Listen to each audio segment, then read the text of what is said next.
రాహుల్తో ఉన్నదెవరు అన్నటువంటిది క్రిందటిసారే ఇష్యూ నడిచినటువంటి నేపథ్యంలో ఇప్పుడు దీనికి సంబంధించి ఒక విచిత్రమైనటువంటి సమాధానం వచ్చింది. రాహుల్ గాంధీతో ఫోటోలో కనిపిస్తున్న మహిళా బాలుడు రాహుల్ గాంధీ స్నేహితుడు భార్య కుమారుడు అంటే కాంగ్రెస్ పార్టీ అధికార ప్రతినిధి సుప్రియా శ్రీనటే చెప్పారు. కుటుంబంతో కలిసి విహారయాత్రకు వెళ్ళిన సమయంలో ఈ ఫోటో తీసినట్టు పేర్కొన్నారు. రాహుల్ గాంధీ స్నేహితుడు మాత్రం ఆ ఫోటోలో లేరని స్పష్టం చేశారు.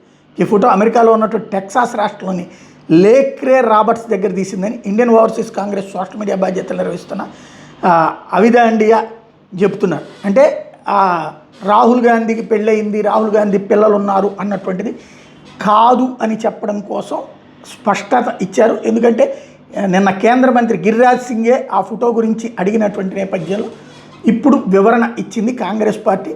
తద్వారా ఈ వివాదాన్ని అంతటితో ముగించడం బెటర్. ఎందుకంటే అనవసరమైన అభాండాలు వేసి ఇంకొకళ్ళ కుటుంబంలో ఏలు పెట్టాల్సిన అవసరం లేదు, ఇంకొకళ్ళ ఆడపిల్ల జీవితంలో చెలగాటమాడాల్సిన పని లేదు.